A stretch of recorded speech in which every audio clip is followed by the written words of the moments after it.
Salut les investisseurs, dans cette vidéo, on va analyser un dossier qui m'a été demandé dans le canal Telegram. Vous pouvez le rejoindre via le lien en description de cette vidéo. Pensez à vous abonner à la chaîne pour ne pas rater les prochaines analyses. On commence tout de suite avec le cours de l'action Procter & Gamble, donc le géant de la distribution de produits de consommation courante américaine. Alors, on est sur un cours qui est quasiment au plus haut.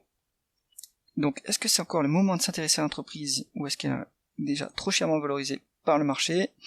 On regarde ce qui se passe en termes de chiffre d'affaires. Donc en médiane, on est sur du 2,5, à l'heure actuelle on est sur du 2,5.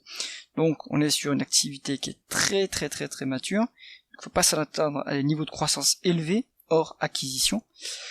Alors pour 2021, peut-être que par exemple c'est un effet de l'inflation 2021-2022, quelque chose dans ce goût-là. Et puis on revient sur une normalisation sur le chiffre d'affaires médian, à mon avis c'est quelque chose de cet ordre-là.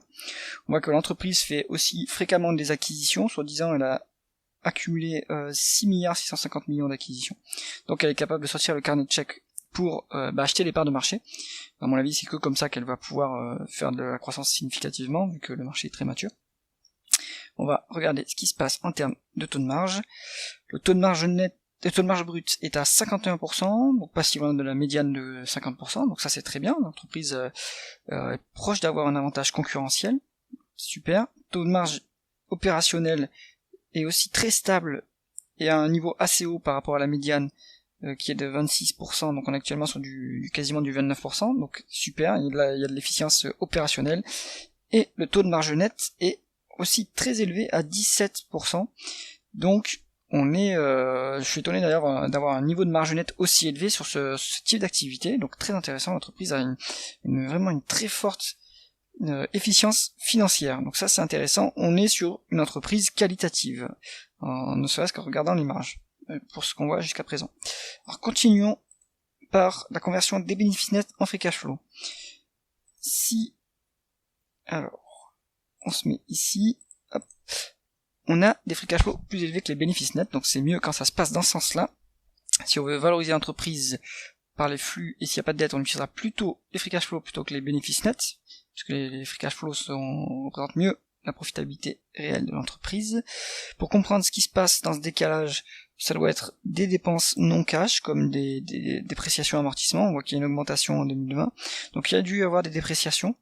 Et peut-être qu'il y a eu une baisse dans les dépenses en capital. Non, les dépenses en capital continuent à s'effectuer linéairement en cumulé.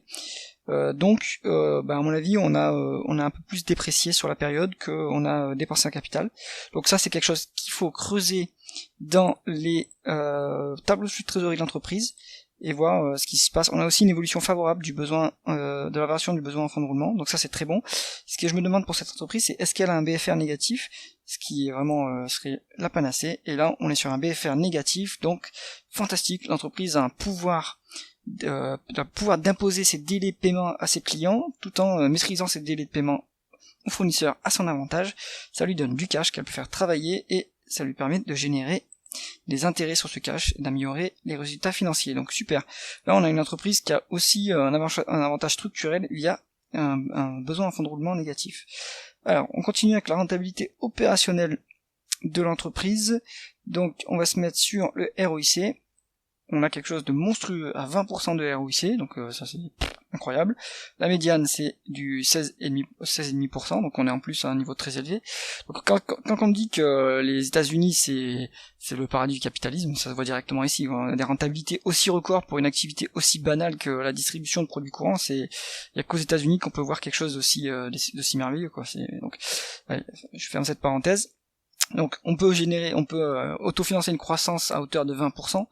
On a vu que c'était un secteur très mature, donc finalement on a peut-être besoin de réinvestir 5% de la rentabilité qu'on dégage. Tout le reste ça doit être rendu aux actionnaires sous la forme de rachat de dette, s'il y a de la dette, sous la forme de dividendes, sous la forme de rachat d'actions, et après on peut utiliser ça aussi pour faire l'expansion via des fusions-acquisitions, ce que l'entreprise fait par ailleurs.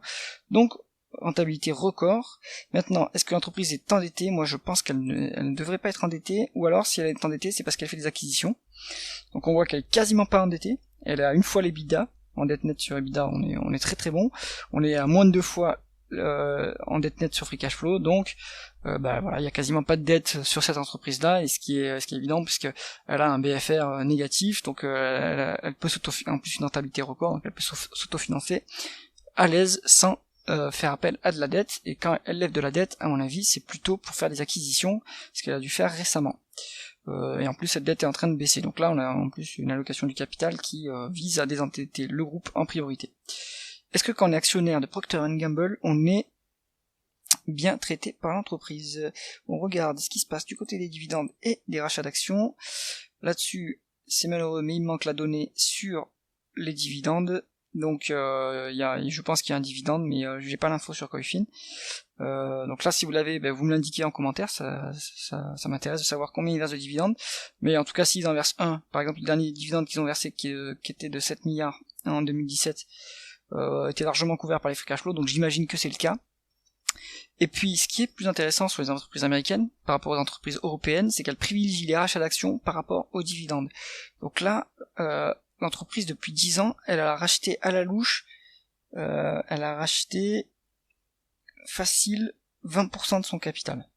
Donc ça c'est très intéressant, et en plus c'est intéressant à double titre, parce que déjà ça augmente la participation des actionnaires dans l'entreprise, donc le droit au profit futur, mais ça permet aussi de ne pas avoir de frottement fiscal par rapport aux dividendes. Donc ça c'est excellent. Il y a un bémol, est-ce que ces rachats d'actions se font à une valorisation intéressante? Normalement on fait des rachats d'actions quand l'entreprise est cotée sous sa valeur intrinsèque, et pour les puristes c'est quand on est sous le prix des actifs, sous la book value. Alors, on regarde la valorisation de l'entreprise, il y a un tout petit peu de dette, on va se mettre en valeur d'entreprise sur EBITDA, et il n'y a pas de miracle, on a une entreprise qualitative, et donc des multiples qualitatifs. On n'a pas de décote sur le dossier, la médiane est à 16, ce qui est en absolu assez élevé, mais bon, pour les États-Unis c'est quelque chose de tout à fait admis, j'ai l'impression, et on se trouve actuellement avec une surcote de près de 10%. Donc, à mon avis, il ne vaut mieux pas racheter ces actions dans ces conditions-là, mais les boîtes américaines, les boîtes du S&P ont tendance à racheter leurs actions quelle que soit la valorisation, ce qui n'est pas forcément créateur de valeur. Conclusion du dossier Procter & Gamble. À ce niveau de valorisation-là, il faut soit se dire qu'on va être un actionnaire très long terme pour essayer de faire des gains en capital, parce qu'en plus le marché est très mature, donc ça va être très très très long pour faire des gains en capital. Et pour espérer, en fait on mise uniquement sur la croissance des profits, on ne mise pas sur une revalorisation puisque l'entreprise n'est pas décotée, donc ça garde en tête. Il faut regarder le niveau de dividende, ce qu'on peut essayer d'estimer c'est le shareholder yield, donc c'est-à-dire la participation, le rendement total aux actionnaires qui inclut les rachats d'actions et les remboursements de la dette. On est sur un niveau de 3,4%, donc si on est actionnaire de Procter & Gamble, la rentabilité qu'on touche, c'est à peu près 3,5%. Il faut pas espérer faire des gains en capital à court terme, peut-être à moyen terme, horizon 5 ans, à long terme c'est sûr, mais à horizon 12-18 mois, à mon avis, on fera pas de gains en capital sur ce genre d'entreprise, vu le niveau de la valorisation. C'est tout pour l'analyse. Si vous avez aimé la vidéo, mettez un pouce vers le haut, et pensez à vous abonner à la chaîne. À bientôt.